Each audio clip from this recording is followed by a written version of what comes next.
Now, on Thursday, Press TV published pictures showing Israeli soldiers speaking to Al-Nusra Front militants right on the UN demarcation line in the Golan Heights. The photos, which were taken by Press TV's reporter in the Golan Heights, have stirred a heated debate on social media about Israel's cooperation with foreign-backed militants in Syria. We're now going to bring in Hamad Awidat himself, who took the pictures, for more details on that. Hamad, thanks for joining us. Now tell us, what's the reaction been like in the Golan Heights?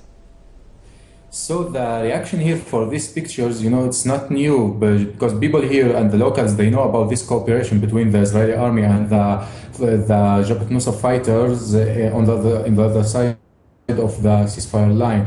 We as Press TV crew, the last 2 years, we succeed to film this cooperation more than 10 times by our cameras, and all the time we publish it. And I'm sad that all the world, all the time, they keep saying that there's no cooperation between the Israelis and the militias in the Golan Heights. But here, the area, in the field, there's something else that is happening. The Israelis is supporting this kind of militias, and they are fighting with them. They are giving them all what they need from all the kinds of the help that you can imagine.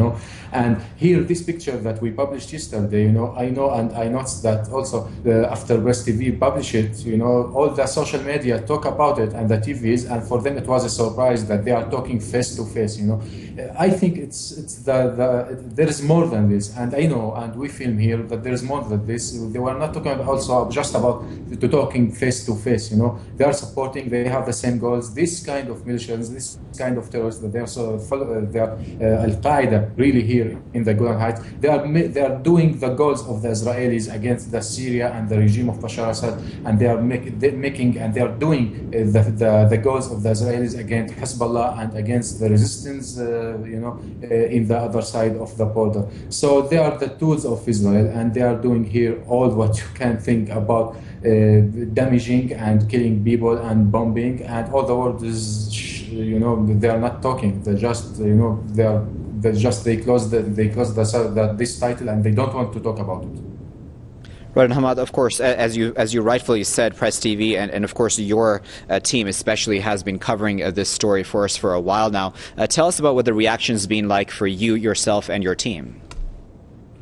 The reaction, since the morning, I get some phone calls, asking me about these pictures. Some of the calls, some of the phones, it was from another correspondents and another people that they are working in the media, and they ask me about these pictures and if they can do a story about this, or if we can help them able to do it, So, but there was a conversation between me and someone from the Israeli army. They called me at the morning and they say, how you get these pictures and who take it. So I told them that, I'm working in Syrian area. It's occupied area. I'm Syrian man. I'm not Israeli.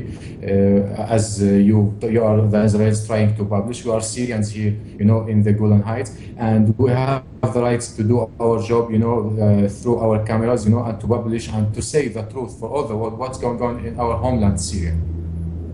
And Hamad, just clarify for us then that conversation you had with the part from Israel. Did you feel threatened by that conversation? A little bit kind of threatened, because just also a few days ago, some of activities,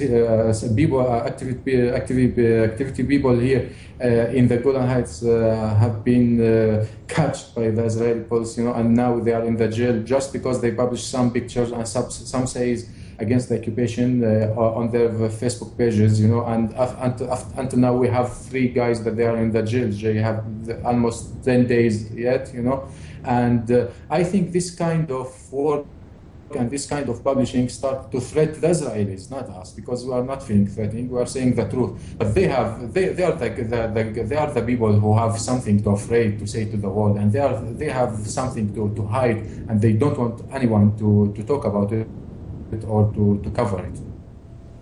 Okay, Hamad, we'll leave it at that, but of course we do pray that you remain safe, you and your team, that is, and of course we do appreciate the work you're doing for us as well. That was Hamad Awidat, Press TV's correspondent, who was speaking to us live via Skype from the Golan Heights.